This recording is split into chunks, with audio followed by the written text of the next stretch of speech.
Welcome, everybody. Thank you for joining us this evening, this afternoon. We're happy to have you here. We'll give a second for everybody to enter the webinar, but very excited to see you and have you join us today for Living Successfully with HoFH Today.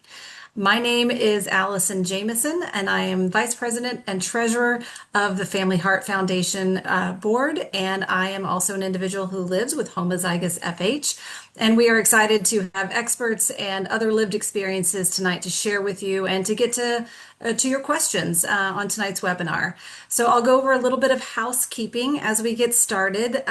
This is on the next slide. You'll see we have a Q&A. So you should see that at the bottom of your screen. And that's where you can put in questions that you might have as we go along. We're going to answer all of the questions at the end. So feel free to put them in and then we'll review those as we come to the end of the Q&A portion.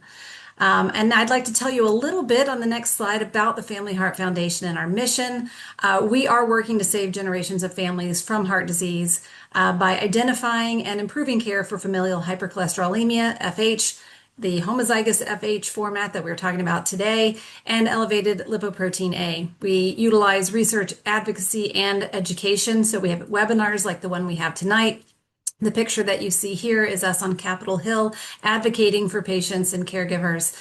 So it's something that I am personally passionate about, as is everybody here tonight. I'm very grateful to Family Heart Foundation for all that we have achieved in the time that we have been working on this mission. So glad to have you join us and hope you'll take some time to learn more about Family Heart if you don't know yet.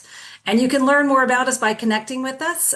We've got a presence on every social media platform you can think of. You are welcome to sign up for our newsletters and find out what's going on in this space, other educational events that might be coming up, and other activities as well. So I encourage you to do that as well.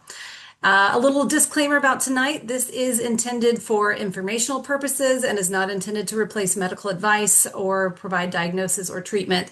So if you are a patient, we advise you to follow up with your doctor or your medical team if you have other questions after hearing this tonight, but I think you're going to learn a lot information. So one exciting thing we want to share that Family Heart has just launched. If anybody here is a Super Bowl fan, we've just been joined by Matt Hasselbeck, who's a former NFL quarterback with the Seattle Seahawks, the world champion Seattle Seahawks, who has joined the mission to tackle your cholesterol and get it into the LDL safe zone. So we're thrilled to have him on board to share his family story and experience of living with high cholesterol, what that means, and how we all need to be aware and be treated for it.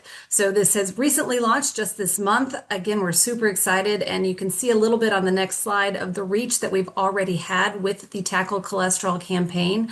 More than 200 million people have seen this campaign in the various medium that you can see here. It's fantastic for knowledge of FH, for those of us also living with homozygous FH. Increasing awareness across the board is critical in raising general awareness and treatment and getting people where they need to be into the LDL safe zone. So we're very excited about that and hope that you'll check out some of those articles as well. One of the things that we talk about in the LDL Safe Zone and Tackle Your Cholesterol is our Cholesterol Connect program. This is a free screening program that Family Heart Foundation offers where you can request a box and you can do just through a simple finger stick at home in the care and comfort of your own home to have your own LDL as well as your lipoprotein A checked, and it's free to you. And we also offer care navigators who work with Family Heart Foundation to talk you through what to do once you get your results. So if this is something you've been wanting to do, you're not sure how to go about getting a test, we encourage you to check out cholesterolconnect.org. If you've got family members or patients or anyone that you know who might be interested in having their LDL and lipoprotein A checked, we encourage you to do that as well. I also want to share, since we are here for the HoFH community, that we have our 2026 HoFH community gathering scheduled for July 24th and 25th in San Antonio, Texas. We just had one this past October in Orlando, Florida, that I was fortunate enough to go to. So if you have individuals in your life or you know individuals who are living with homozygous FH, I encourage you to share this with them if this impacts you. I hope you will consider joining us. It is is a fantastic opportunity to be in a room with others who are living with this rare disease, which is not an opportunity that those of us impacted by this get very often. So it's a wonderful weekend of education and fellowship, and hope that you will have the opportunity to join us. So we're really excited to share that. I mentioned HoFH is a rare disease, and of course that is why we have the timing of today's webinar, is this is the week of Rare Disease Day. February 28th is officially Rare Disease Day, so we're getting you all the information that you need so you will be informed on February 28th and can help share information about HoFH. So this community that you see in this picture are all individuals impacted by HoFH, and we're really excited again to have you here today to learn more about it. We would like to thank our sponsor, Regeneron, who supports the HoFH community, as well as the Family Heart Partners. So we thank them for their support for events like this. So what we're going to do now, we're going to start by meeting the wonderful Mashal, who is one of our HoFH Family Heart ambassadors. She's going to share some of her story, and then we're going to hear from our medical expert tonight. So Mashal, I would like to pass it to you to let you introduce yourself and share some of your story. Hi everyone. It is such an honor. Thank you so much for being here with us. Um, I am 40 years old, living a very full life with HoFH. And I have to tell you, to be completely honest, I didn't think I would be here at 40. It was So some background, I was diagnosed at 5 years old, super early. And that was probably, the thing that saved my life. Because obviously it's so undetectable for most people. But there were certain markers that doctors immediately picked up. And because of that, I got shipped from, specialist to specialist, and I got connected to the right doctors. And, I had 900 untreated, my cholesterol is 900. And, untreated, that could have given me a early heart attack as early as 16. And thank God you know, I was in the right hands, and doctors, gave me medications that were available back in the 90s, and they were not as effective. But, with research and advances in medicine that I can't even imagine, I like, I really got to this point because of that. So, I've had two open heart surgeries, and I've been on apheresis. For those of you who know, it's kind of like dialysis for 10 years. I took another medication that I still take that gave me a lot of symptoms, but um, now I'm finally on a medication that doesn't give me a lot of symptoms, and it has completely changed my life. And recently, I just went to an HoFH patient gathering where I really needed. It was in October, and up until this point, I kind of lived my life like, when is the next shoe gonna drop? Am I gonna get a heart attack? Am I gonna, like, you kind of have a bleak outlook when you're growing up with this disease, and doctors tell you that you might have a very short life. Back then in the 90s, that's all that we would hear, and you might still hear it from certain doctors, I'm sure, but back then it was especially scary because it was not, we didn't have the patients network that we have right now. And it was, the patients gathering was especially important for me to attend because I finally met other patients that were, my age and older, and I realized that I have been living in fear for a long time, and that I'm here, I'm 40, and I'm living my life very fully as as you can tell. Um, Thankfully, me and my husband travel, and we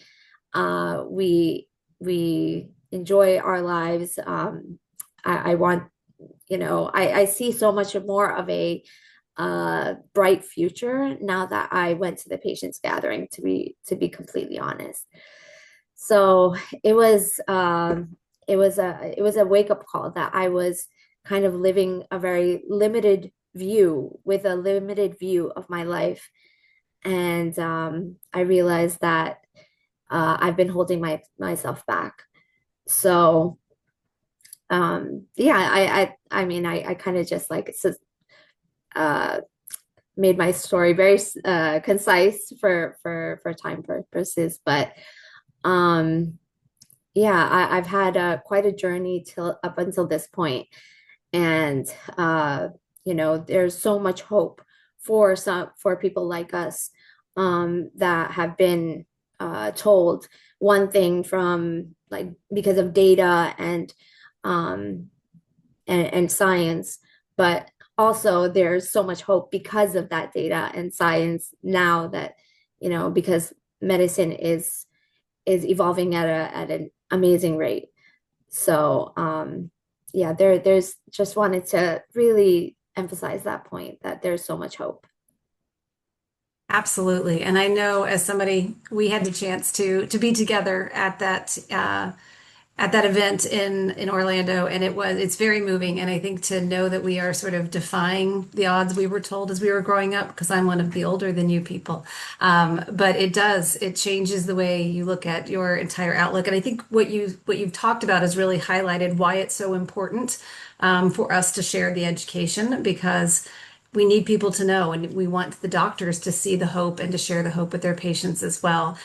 We do want to let everybody know, as you said, you had a concise version of your story. You're going to have a blog out on this Friday, the 27th, on the Family Heart website that talks about your story there as well. So encourage everybody to check that out. And thank you for sharing your journey to this new outlook. And I'm so glad that we have had the chance to be together and to be a part of this amazing community together. Me too. Thank you. Thank you. So, with a little bit of that background, then, and we talk about the importance of understanding and of spreading awareness, I would like to introduce Dr. Carol, excuse me, Goldberg, who is an internationally recognized endocrinologist and lipid specialist.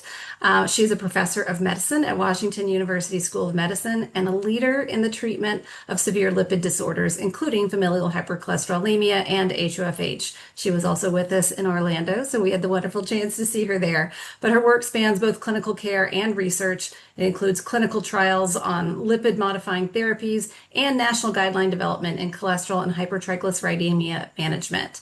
Dr. Goldberg is a longtime friend and supporter of the Family Heart Foundation, and she serves as a principal investigator in our Cascade FH registry, which advances our understanding of FH care and outcomes. She is a fellow of the American College of Physicians and the American Heart Association and a master of the National Lipid Association. She's past president and current chief science officer of the National Lipid Association and is also the recipient of the association's highest honor, the W. Virgil Brown Distinguished Achievement Award. And she has been listed consecutively in Best Doctors in America since 2003. I have to agree with that. Please join me in welcoming Dr. Goldberg. Thank you. Thank you very much, Allison, for that very kind introduction. I'm really happy to be able to talk to you tonight about FH. I spend a lot of time talking about FH. I'm at Washington University School of Medicine in St. Louis, and I'm going to go ahead and tell you what I'm talking about. So I'm going to talk about what HoFH is, how it's inherited, why the diagnosis is often missed and treatment is delayed, what needs to be done when it's diagnosed, and how we can treat it. So let me start with a few definitions. So what is cholesterol? Well, cholesterol is this fatty material. It doesn't dissolve in water. It's found only in animal cells. Plants make other things. It's used to make the cell membranes that surround our cells, keep them together. It makes hormones like estrogen and testosterone and cortisol and vitamin D. And it's carried in the blood by things called lipoproteins.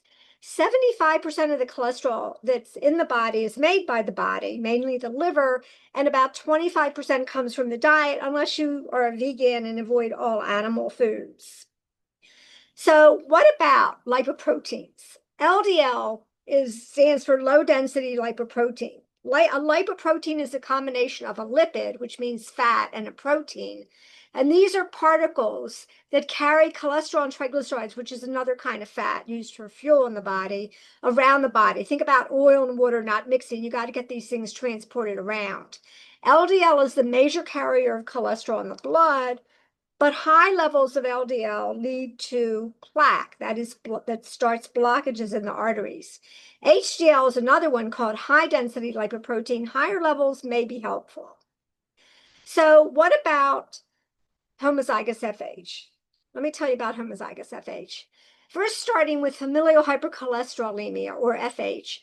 It's an inherited condition that causes high blood cholesterol levels, and LDL levels are high from birth. And when it is not treated, FH leads to greatly increased risk of cardiovascular diseases in men and women. And it can be treated, as you've heard, but it often doesn't get treated or treated well enough. But early diagnosis and treatment decrease the risk of having vascular problems. So we have two kinds. Heterozygous FH, HeFH, is caused by a mutation in one gene and causes high cholesterol in families. Homozygous FH, HoFH, involves two mutations and is the most serious and rare form of FH, causing very high cholesterol. So if you break it down, HO stands for homozygous, that is having two genes. F for family history, H for high LDL equals HoFH, homozygous familial hypercholesterolemia. Takes a little practice to say it. So the two forms show up here. So the more common form is HeFH, and that actually is not rare. It's about 1 in 250 to 300 people. One mutation, LDL is over 190 in adults and over 160 in children. People who are untreated can show up with heart disease at age 30 to 60, but there are therapies, and most respond to drug therapy. HoFH, two mutations, LDL levels are greater than 140 and can be way up into close to 1,000. You can start seeing heart disease in childhood, but there are now new medications that can help treat it. It is rare, somewhere around average 1 in 300,000 people. So what causes it? So this is caused by changes in the genes that are important, that make the proteins that help remove LDL from the blood. LDL is kind of a byproduct of getting energy around the body, and it is removed from the blood mostly by the liver, but by all other cells in the body. Most of the time, if you have a single gene mutation, this is dominant, and you see some elevation of LDL. One gene from one parent is heterozygous FH. One abnormal gene from both parents is homozygous FH. These are the really high LDL cholesterols. So let me show you a picture. So this is a liver cell, and on the surface of the cell, these squiggly things are the LDL receptors. This is a big protein that will attach onto the LDL particle, and it docks by a yellow thing which wraps around. It's in yellow, apoprotein B, sits on the LDL receptor. It comes into the cell. The LDL comes off the LDL receptor. The LDL gets broken down into its components. The receptor recycles. It goes back to the cell surface to be used again. It keeps working at removing LDL. There's another gene involved called PCSK9, which is a protein that circulates, and it attaches itself to the LDL receptor. And if there's a lot of it, what happens is that when the LDL and receptor come in, the LDL and the receptor do not depart. They do not separate, and it's the LDL receptors don't recirculate. So it looks like there are too few of them. So who has it? FH is found all over the world. One person in about 250 to 300 has the abnormal gene. one abnormal gene. It's a little bit increased in certain populations, such as French Canadian populations. The French married the French in Canada, so maybe about 1 in 100. Two genes, or the double dose of a mutation, is the homozygous form. Again, anywhere from about 1 in 200 or so thousand to 1 in a million.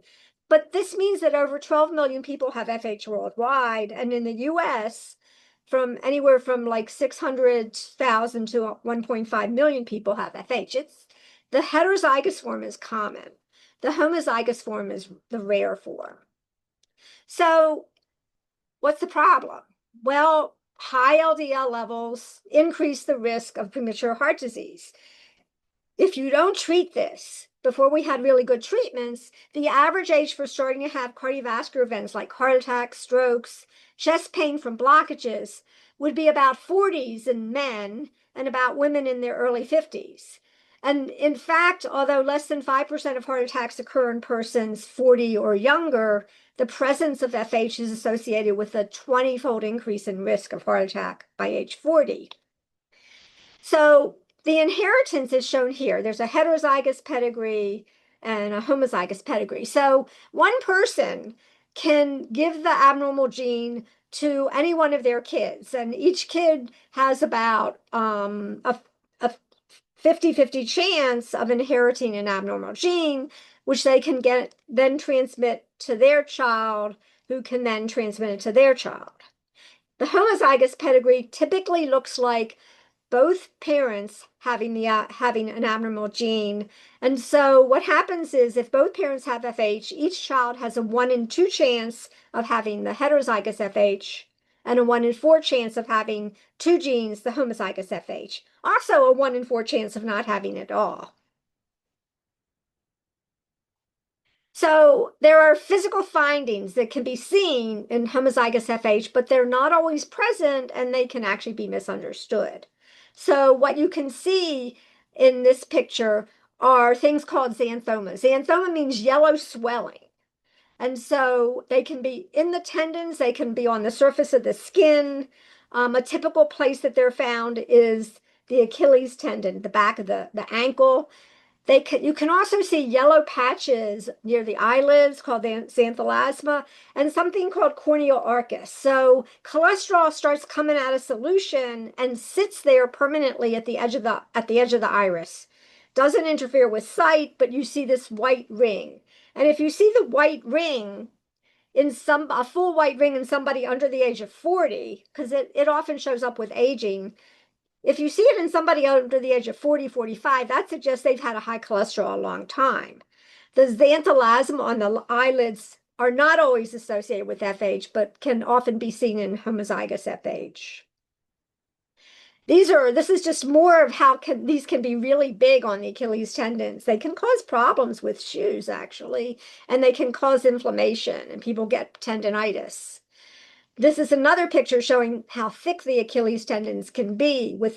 These are cholesterol deposits within the tendons themselves, getting to be really big. They can also be on the surface of the hands, over the knuckles. They can be over the knee joints.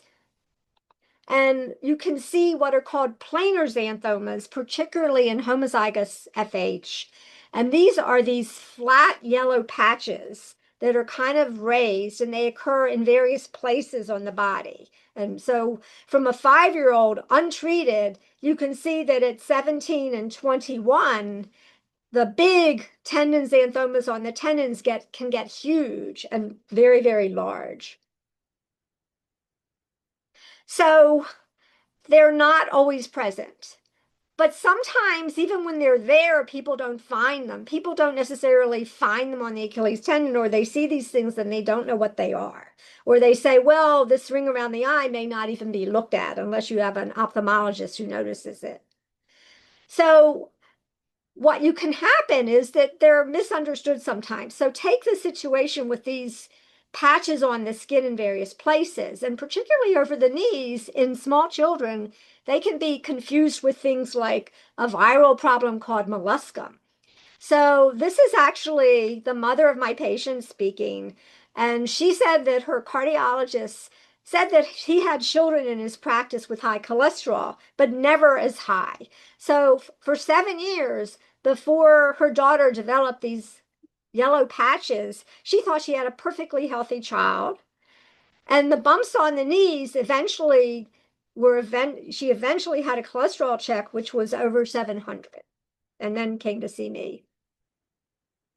So what about genetics? Well, this is a genetic problem, so genetic testing may be useful in this situation. And we'd like to try to offer it to people with HoFH or where we suspect HoFH. And it can be helpful if the test confirms two mutations. But on the other hand, you can have this problem without having it confirmed by genetic testing. So don't necessarily need to do the genetic testing, but it can be helpful. But sometimes, it's can be difficult to arrange.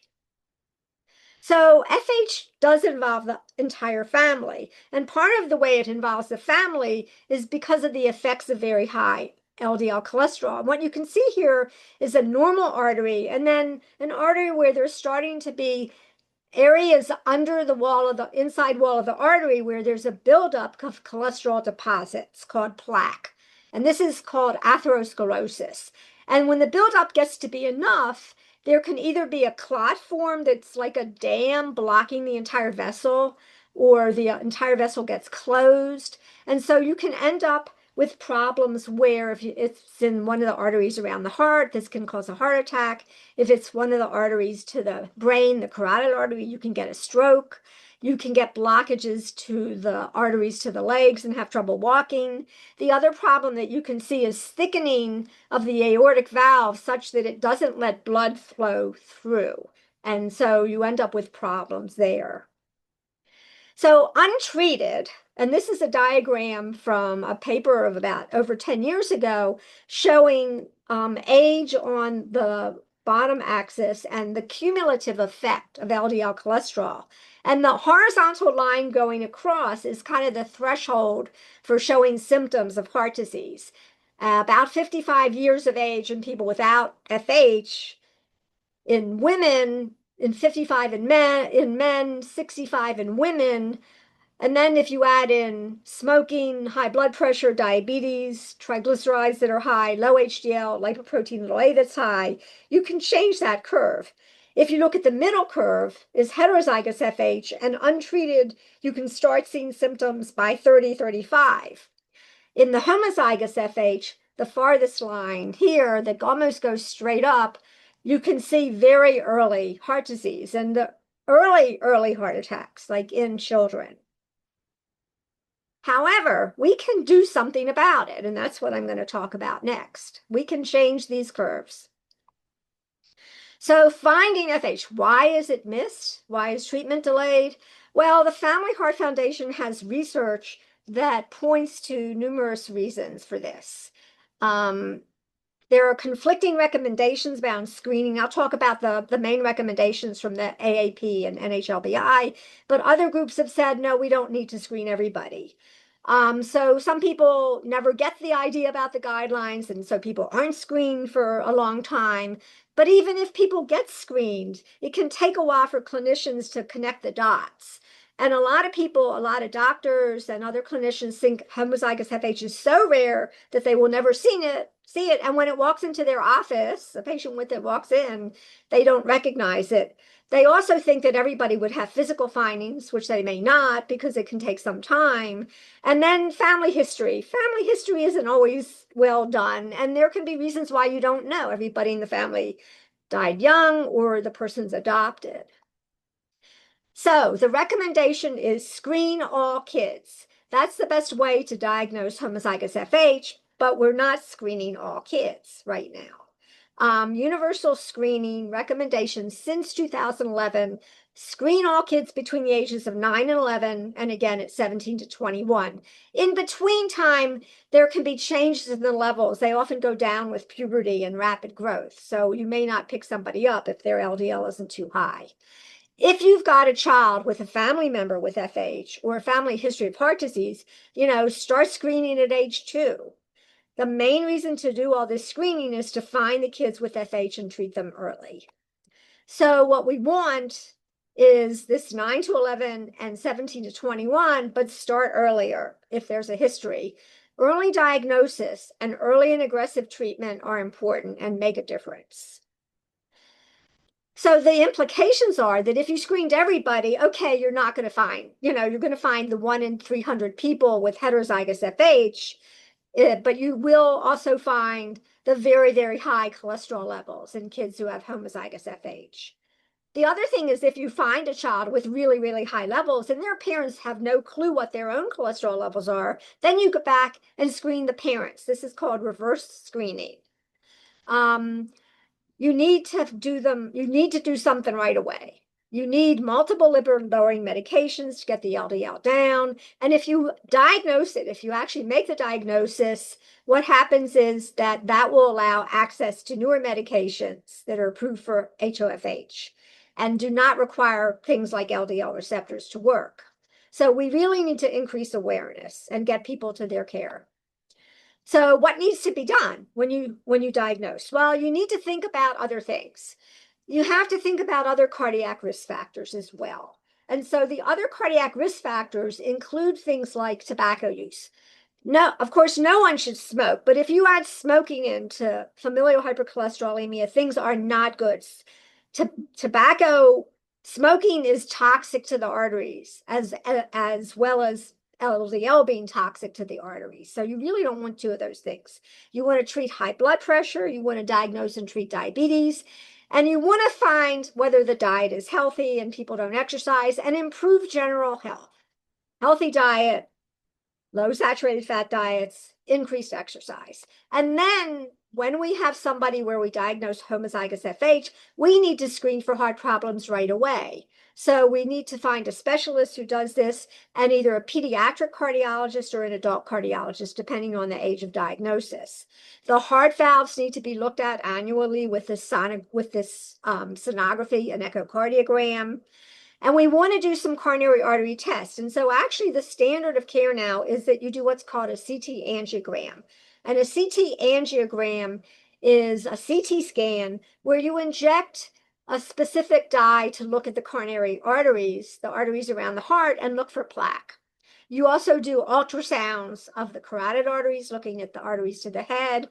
Calcium scores, people may have heard of coronary artery calcium scores as a tool for diagnosing blockages early. This doesn't really help in young people because they tend to have plaque that is just loaded with cholesterol, but it hasn't developed the calcium. So the calcium score may not be high. We also want to do what's called cascade testing. Screen other family members, screen the parents, screen the siblings, screen the grandparents, screen the cousins, the aunts, the uncles. So you test all first-degree relatives and you test all their relatives. It's like dropping a pebble in water and you get ripples going out to find the people who may be affected. This is actually very cost-effective. Then we treat. And treatment is started as soon as we make the diagnosis. So what do we have? And I'm going to run you through where we've been, where we're going. What we want to do, though, our goals are lower the LDL, and lower for longer is better. We want to lower the LDL to prevent heart attack, stroke, bypass surgery, stents, and early death. FH patients are at high risk. There are things called risk calculators that you may have heard of that we use to try to figure out, how high is your risk? Should you take a statin, etc.? The risk calculators don't work in FH because people are at much higher risk than the calculators really show. So we want to lower LDL cholesterol. The harm from FH is due to LDL cholesterol, these particles that carry cholesterol. In adults, we want the LDL to be below 70 in people who haven't had any heart problems. And if they've had heart problems like a stent or a bypass surgery or a stroke, then you want the LDL to be below 55. In children, we would like the LDL to be at least 115 to 130 or lower. Actually, we really should be pushing that even lower and longer. We just like to get as low as possible. This can be hard in people who start out with LDLs of 500, 600, 700, 800, 900. The other thing that's come up more recently are ICD-10 codes. So this stands for International Classification of Diseases, Clinical Modification, and there are 10 versions, as you can see. Before 2016, there was no code for FH, but the Family Heart Foundation, along with the NLA and other groups, got one accepted. And then as of October 2025, there's now a specific code for HoFH. E78.010, and then there's E78.011 for heterozygous FH. Why do we care about this? The correct code in medical records helps with getting the correct care, with identification, with screening, with medications.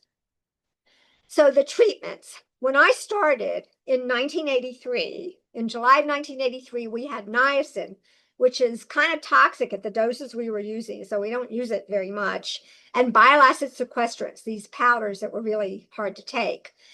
September 1st, 1987 was the day that the first statin was available on the market in the US, lovastatin. That was a big day for those of us who do this stuff. Lipoprotein apheresis, a way of removing LDL particles directly from the blood, became available in 97. We had a second drug, ezetimibe, in 2002. Lomidopide, only for homozygous FH, December 2012. The two PCSK9 inhibitors, alirocumab and evolocumab, in July and August of 2015. Another medication, bempedoic acid, in 2020. And then evinacumab, another homozygous FH medication, in 2021, and inclisiran, another PCSK9 inhibitor I'll talk about in 2021, at the end of 2021. So where do we start? Well, first we start with diet and exercise, but we don't wait to see any effective diet. We just start everything at the same time. And typically we're going to start things pretty quickly, statins, and then add ezetimibe very quickly, or start them both at the same time. Statins have been around, as I said, since 1987. They decrease the cholesterol made in the liver. That increases the activity of LDL receptors, and they remove LDL. One pill a day, and in spite of everything you've seen on the internet, statins are extremely safe and well tolerated by most people, and they save lives. The next medication is ezetimibe. Ezetimibe is also a one small pill a day. It reduces the amount of cholesterol that gets taken in from the intestine getting to the liver. So less cholesterol gets to the liver, and this also makes the LDL receptors work better. So LDL receptor, it's extremely safe, very well tolerated, like vanishingly rare side effects. Then we have the PCSK9 inhibitors. The first two out were alirocumab and evolocumab. These are monoclonal antibodies. They attach to that liver protein called PCSK9 and keep it from attaching to the LDL receptors. So the LDL receptors become like super receptors. They get recycled better, and this helps lower LDL. The injections generally by a self-injector every 2 weeks. So what do we expect? Now, this is what we get in heterozygous FH. 10 to 15% drop in LDL from diet, 35 to 55% drop in LDL from statins, another 10 to 25 or so percent from ezetimibe, about 20% from bile acid sequestrants, an additional 40% or more from the monoclonal antibodies, about 50% from inclisiran, another inhibitor of PCSK9. Bempedoic acid gives about 20%. When you combine it with ezetimibe, it's almost 40%. And then we have the newer treatments. These are specific medications specifically approved for homozygous FH. Lomidopide blocks the production of particles in the liver. These are called VLDL, and these turn into LDL. So they lower LDL, one pill a day. It works in adults, children, adolescents. It requires a very low-fat diet. You have to give fat-soluble vitamin supplements, like give people vitamin E, and you need to monitor liver tests. It can be very effective. Evinacumab is newer, and this is a monoclonal antibody to a different protein. The protein is called ANGPTL3. This helps increase the clearance of LDL. It's an intravenous infusion once a month. It's often done at home. Takes about an hour. It's only approved for homozygous FH, and it now is approved starting at age 1. The thing about this is that people with homozygous FH may need anywhere from 2 to 4 medications or more. Now, apheresis is a way of directly removing LDL particles from the blood. And you can see a person hooked up to this machine. It's done once every week or two. It's done in specialized centers. It takes about 3 hours thereabouts. You need either 2 IV lines or 2 ports or another form of access. But it lowers LDL directly. These are 2 more people, including a small child. You can do this in small children when they get to be a certain size. So what you get, apheresis lowers LDL by about 35 to 40%. It's a lot right after the treatment and then averaged over time because the levels go up again. Homozygous FH lomidopide about 30 to 50% and evinacumab about 49%. How much do these, what do they do?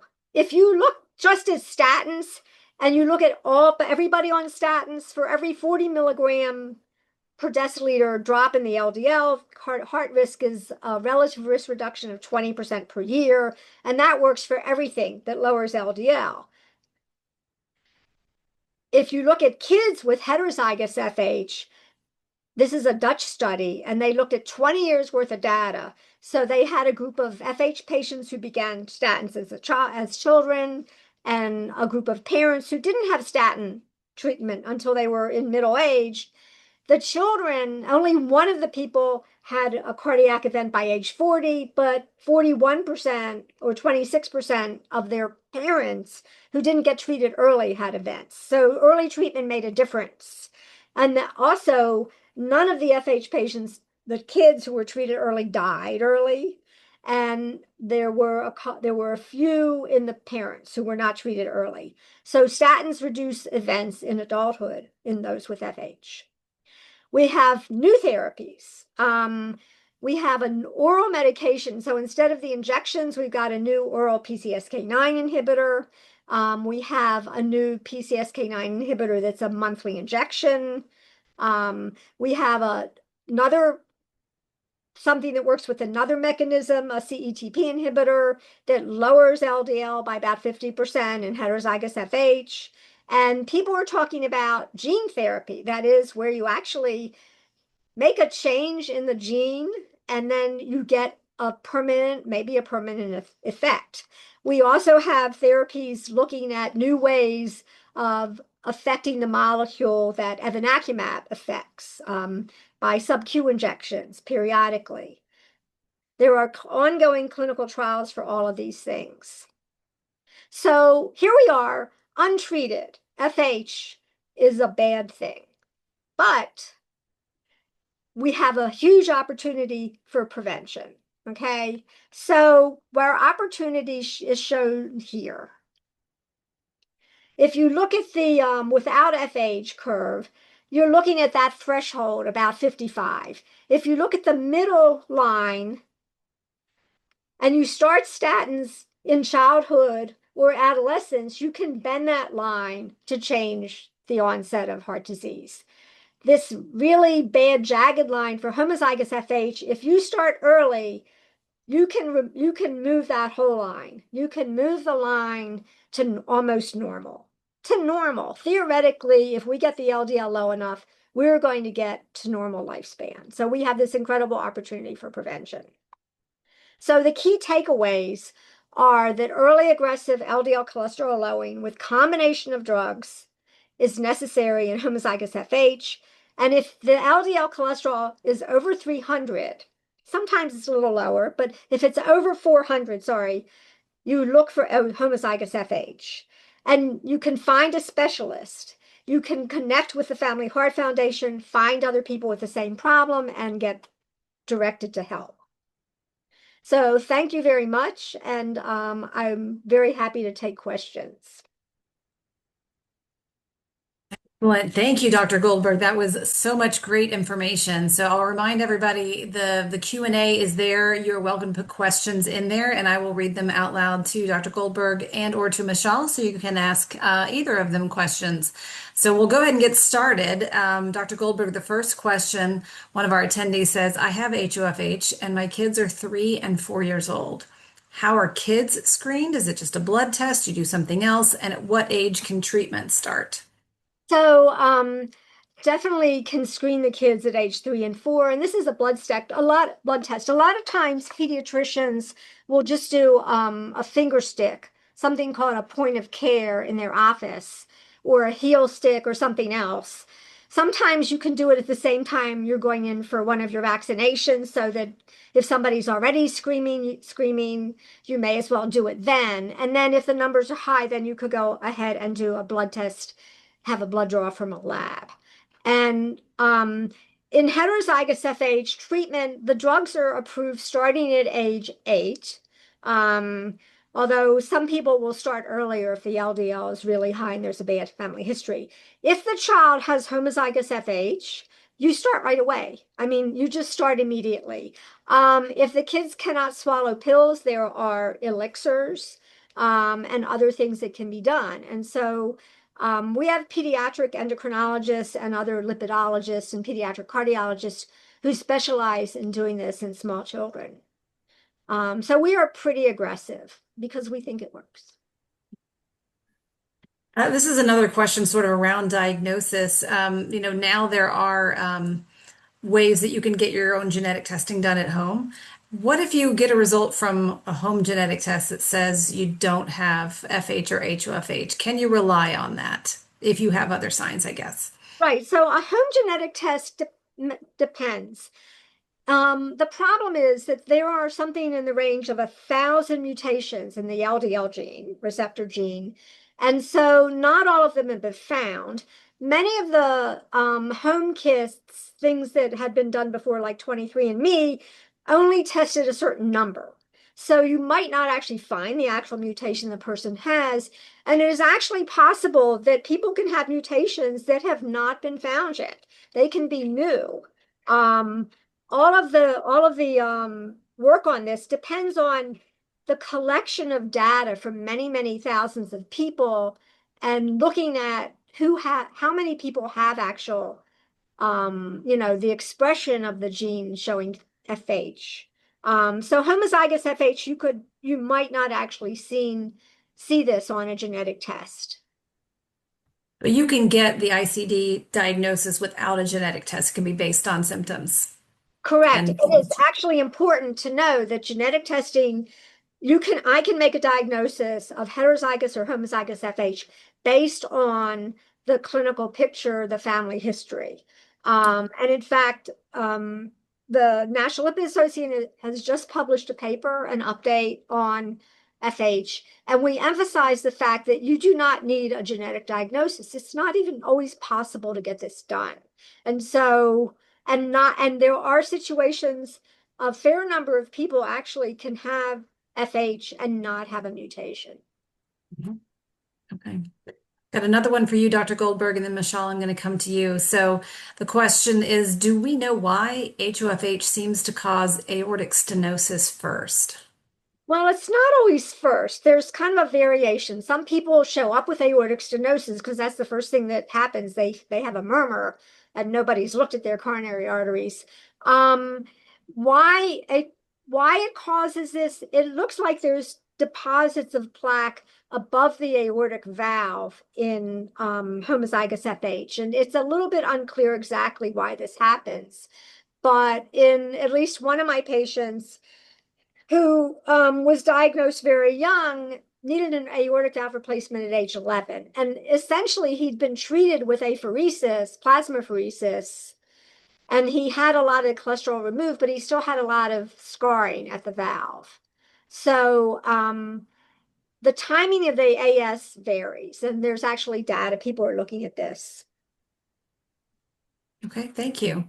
Mashal, the question here is, what would you tell a young person who's living with HoFH and that might be afraid of what's going to happen to him or her?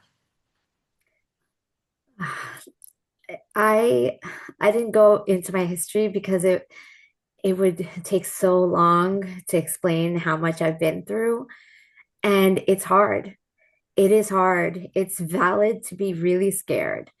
I remember going into my first open heart surgery, and I I had no idea. It was actually scheduled to be a third stent, or third or fourth. I don't even remember at this point, but I was supposed to get a fourth stent and to it or an angioplasty. And they told me while they were in there to that they it a previous stent was blocked. And um I asked, well, okay, so what do we do now? And they said, unfortunately, we'll have to do open heart surgery and bypass it. And I was crushed.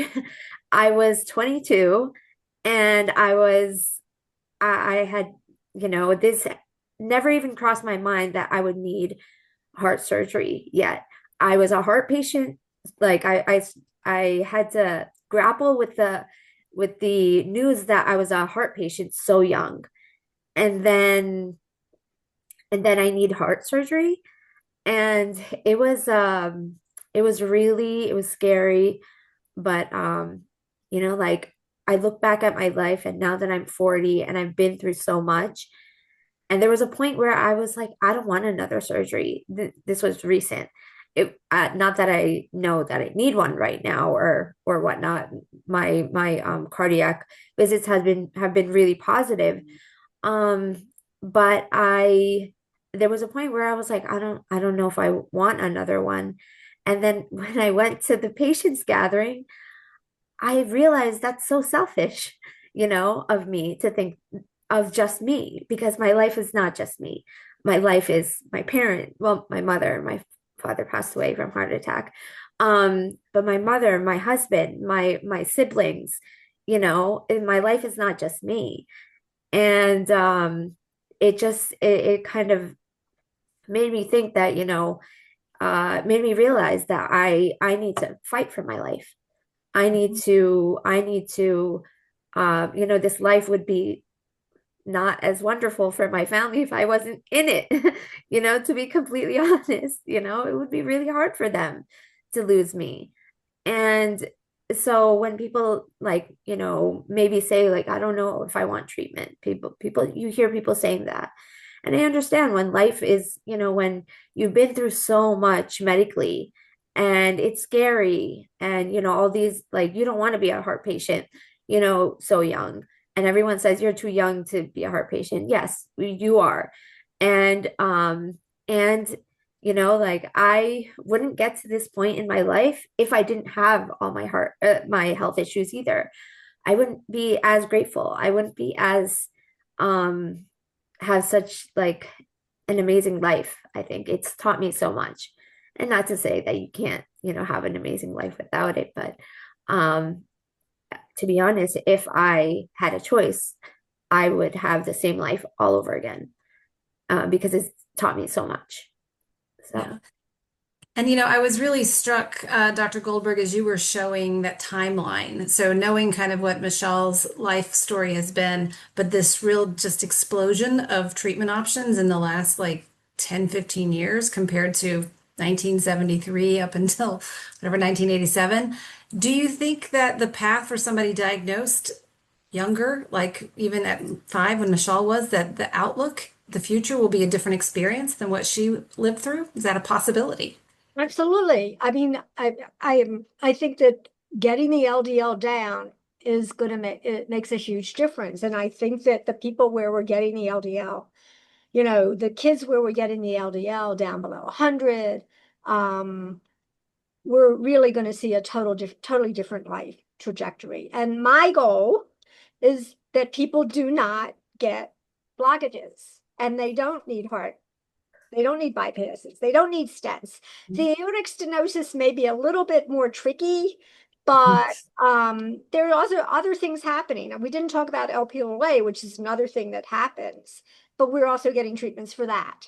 And so I have lived the FH thing now with my patients, for 40 years, and I am treating the kids of my original patients. I have heterozygous patients that have never had a heart problem. Hmm. And I'm now seeing their kids. So it's a matter of getting the LDL down. And with the newer medications and the ones that are coming up, we're going to be more and more successful. And in fact, I have a patient who was diagnosed at about 19. Well, actually, she had tendinxanthomas at 19, was diagnosed at 23rd, ended up starting with cholestyramine and got put on more and more different drugs eventually, and then apheresis. And in fact, made it to like 59 before needing heart surgery. So, Wow. um, Yeah, that's the future, I think, is very bright, and I love to see all of the innovation coming up. We do have another question in here. You had talked about some of the risk calculators. Um, why are risk calculators like MESA no longer as helpful? so MESA looks at coronary calcium, and it takes a while for coronary calcium to build up.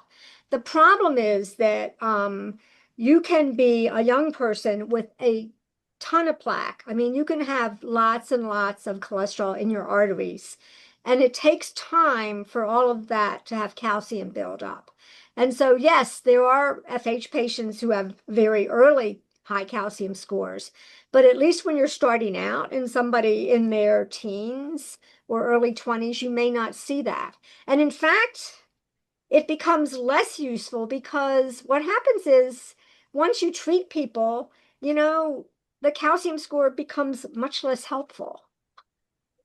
Hmm. Yeah. So there's something you've said in your response to the last two questions, I think has prompted this next one, sort of a two-part. Why do some FH patients never have heart problems? And does the severity of one parent's experience with FH dictate the experience their child might have? So, yes, so the genetics is complicated because when you inherit genes from a parent, you may inherit a very bad FH mutation from one parent, and that family may have had a lot of heart disease because everybody was too old to get really well treated.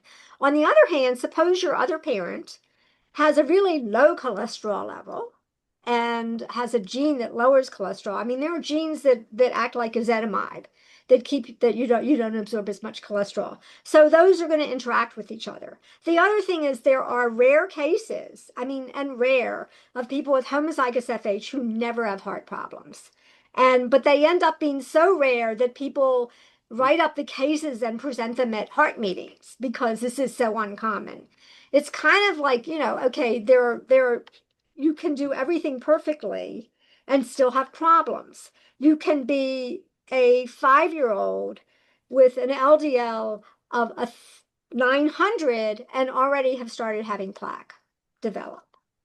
So there's a lot of variation. Everybody's different. Their arteries are different. You just see a lot of differences among people.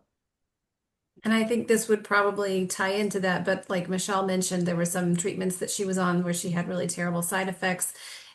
I assume there may be the different mutations impact how you respond to the different treatments that are available. Right. Although almost everybody seems to respond to evinacumab.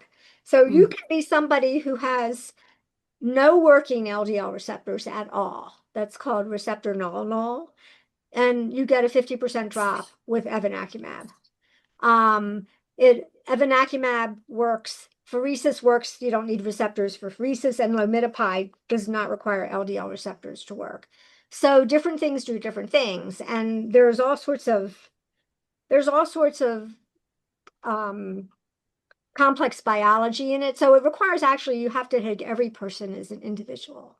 You have to talk to every single individual and look at their whole life and look at their family history and look at their levels and look at everything about them.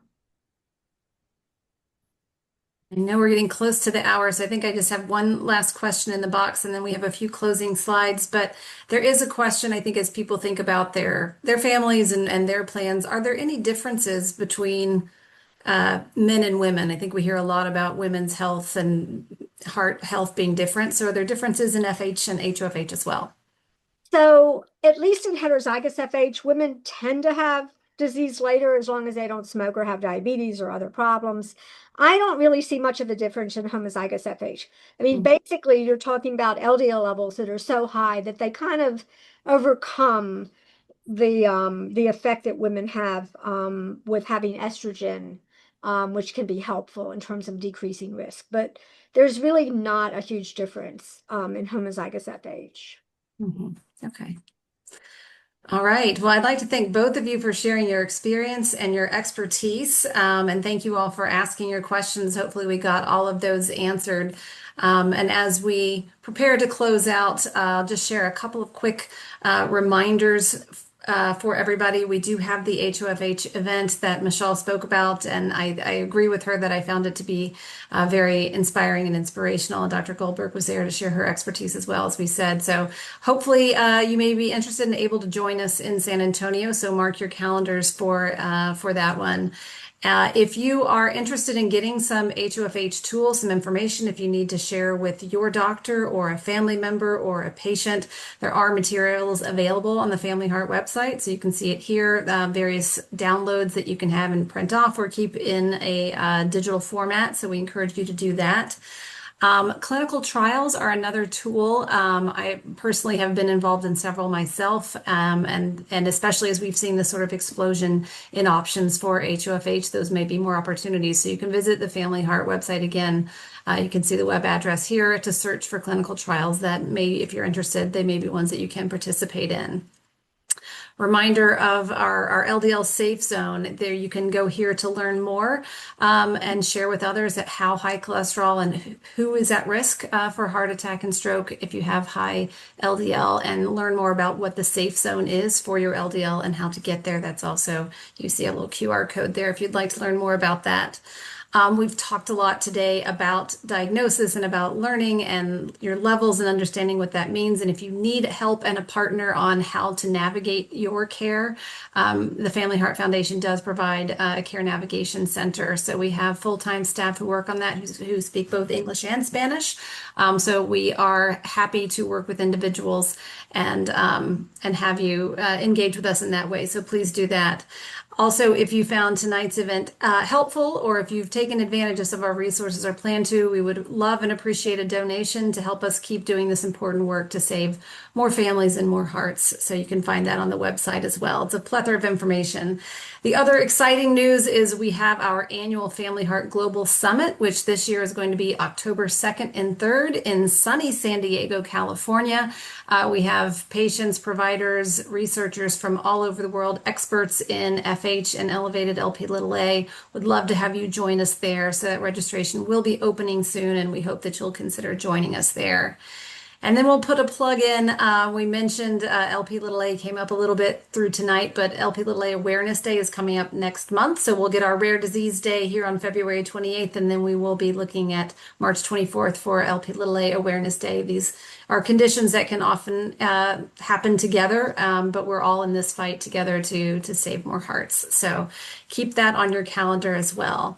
So I would like to thank you all again for joining us tonight. Thank you, Dr. Goldberg, for an incredibly informative and in-depth and getting a full spectrum of information about HoFH.